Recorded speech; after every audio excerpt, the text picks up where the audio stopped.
All right, you are here as a tenant in a landlord tenant proceeding. Mhm. This is a house which has had some issues over the years. Once again, Dr. Kremis is asking to take possession of a premises back. Attorney Michael Boersma is here on behalf of the plaintiff. Let me explain to you, ladies, what your rights are as tenants in a landlord tenant proceeding. This is filed as a termination of tenancy. As far as I can tell, there is no lease, but they're asking you to move. All right, as I said, I've had some cases in the past regarding this same property. Each time it was young women that were renting the property. Here we are, you're there, he wants you to leave. Ms. Hirschberger and Ms. Wilson, what's your position? So we've lived there for over 8 years. I've always made sure that my rent is paid on time. I take care of my yard and I'm a good neighbor. Now they switched things over to be, instead of giving your rent in person, you mail it. So I mail it, it gets lost in the mail. So during that time of trying to find my rent money, because like I said, I've never been late, I've always paid my rent on time. I started getting threatening calls from them. I told them that I was trying to locate the money because, of course, this is my money as well, that I need to figure out where it's at. They started to shut my electric off. They shut my gas off. I told them that I wanted to talk about this in court. They shut my gas off. They shut my electric off. They broke into my house, left all my doors unlocked. They started following me. And then now also, too, there's an issue with the electric. So when I first moved in there over 8 years ago, they didn't tell me that I would be paying for my neighbor's water too. So this Well, entire this is a recurring thing. This house was the residence of the fire department, and two houses are on the same well. right, So this is like deja vu all over again. yeah, I've heard this issue before. Mr. Boersma, I'm amazed that we didn't get a lease this time. Did you ever have a lease? yes, So, Your Um, Honor, there is a yes. lease. I was not the one who filed the present motion to evict. So my client actually was the one that filed, Yes. and I, gather from what the court is saying that he failed to, or inadvertently failed to include a lease, and then there's a lease amendment as well. From earlier this year. All right, well, is there a lease in effect right now? Yes, they have a lease, but they want me to sign a paper saying that if any of the furnace, the soft heater, thing breaks, that I have to pay it. Otherwise, I get kicked out in 3 days. So there's that they wanted me to sign. All right, well, there are other issues. There's something called the Landlord Tenant Relationship Act, and something sometimes referred to as the lockout law.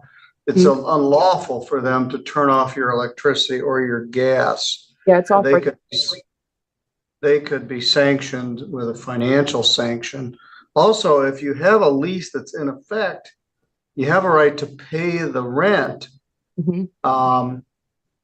And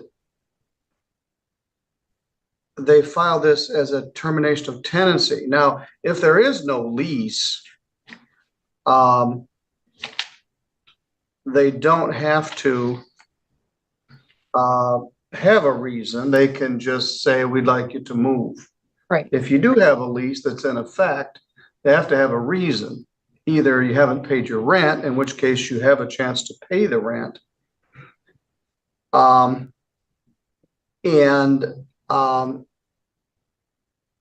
Or they have to say the reason why they want you to move. They haven't done that. And the problem is he didn't bring Mr. Boersma into the matter soon enough. I would, Your Honor, I just need a little bit more time. If I could get 30 days to move. I've got some people helping me because I'm in a wheelchair. And so I've got some people helping me. It's just with being in and out of the hospital. That's why I'm still not out. But I do want to move because I don't feel safe there. Like I said, they are calling between 1 a.m. and 4 a.m. yelling at me to get out. And they can't do that either. Well, now, at one time, he had a property manager that was very aggressive. Yeah. And that is it that person or is it?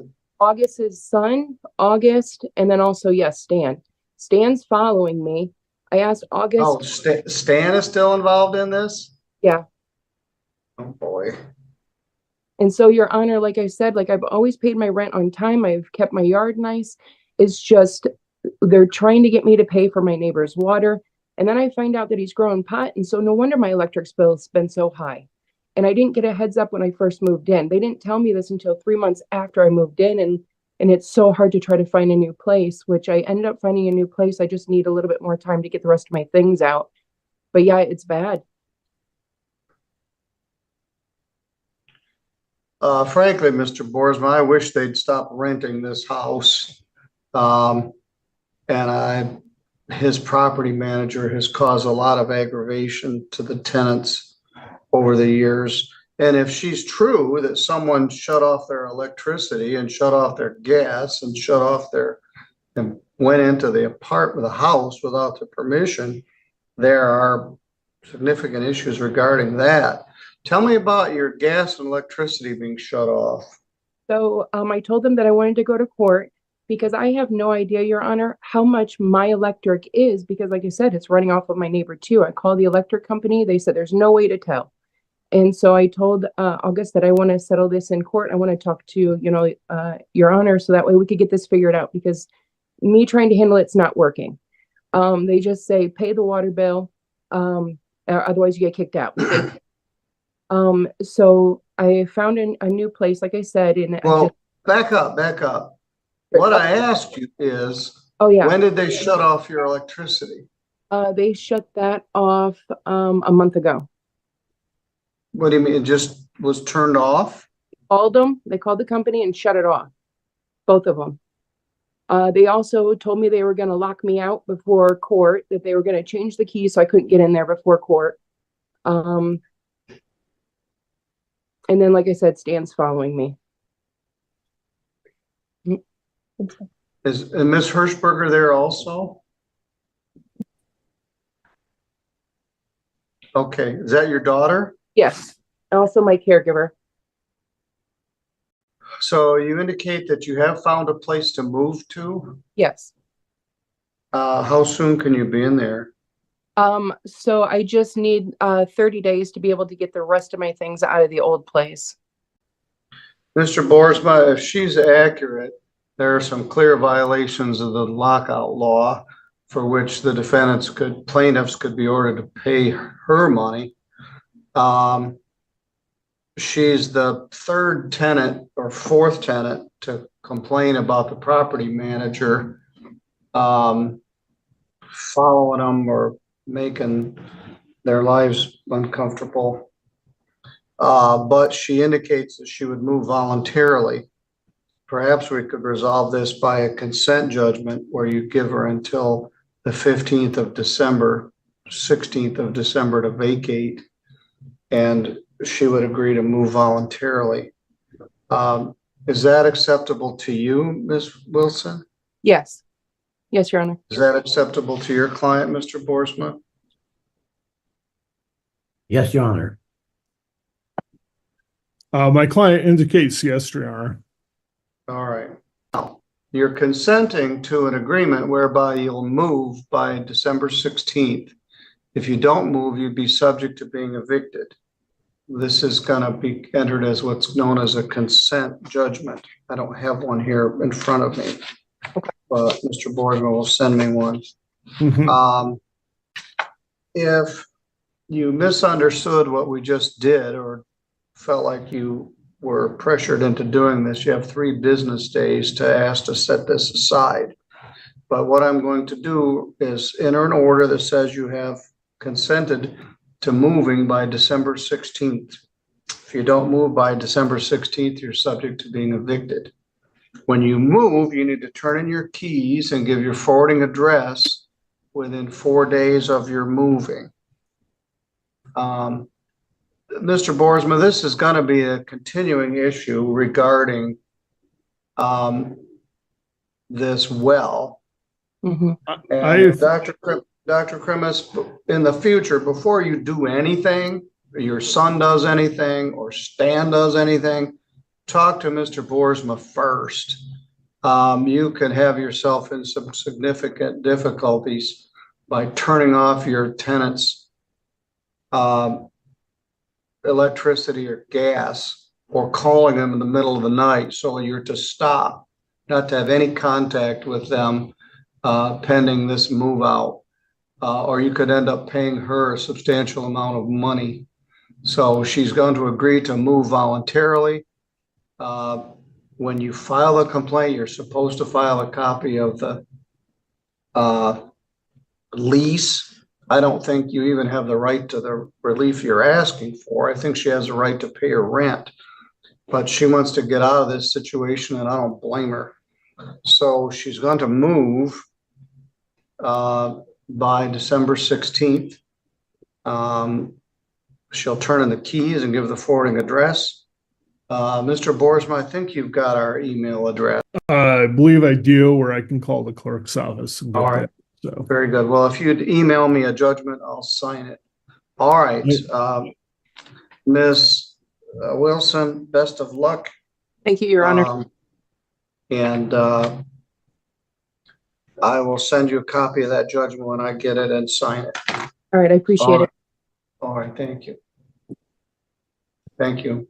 Thank you. thank you, Your Honor.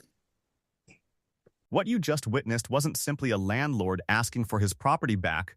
It was a pattern. A pattern this judge had seen before at this very address with previous tenants, all of them women. And this time, the story came loaded with allegations that cut right to the core of tenant rights in America. Miss Wilson had lived in that home for over 8 years. 8 years of on-time rent, a maintained yard, and being a good neighbor. Yet when the payment method changed, everything unraveled. Lost mail, threatening phone calls in the middle of the night, utilities cut off without warning, an unauthorized entry into her home, and a property manager allegedly following her in public. These aren't minor inconveniences. These are potential violations of the lockout law. Violations that carry real financial consequences for landlords who cross that line. The judge made it crystal clear, shutting off a tenant's electricity and gas, entering without permission, calling at 1 a.m., none of that is legal. And if the plaintiff's side had pushed harder without cleaning up their act, they could have found themselves writing a check instead of reclaiming a house. In the end, a consent judgment was reached. Miss Wilson, a wheelchair-bound woman with a caregiver daughter, was granted until December 16th to move out on her own terms. No dramatic courtroom battle, but a resolution shaped by dignity, legal pressure, and a judge who clearly had seen enough of this property's troubled history. The lesson here is simple. A lease is not just paperwork. It is a shield. And landlords who treat tenants as obstacles rather than people will eventually face a courtroom that disagrees. If you found this case as eye-opening as we did, hit that like button, drop your thoughts in the comments, and subscribe for more real courtroom breakdowns. Because justice never gets old.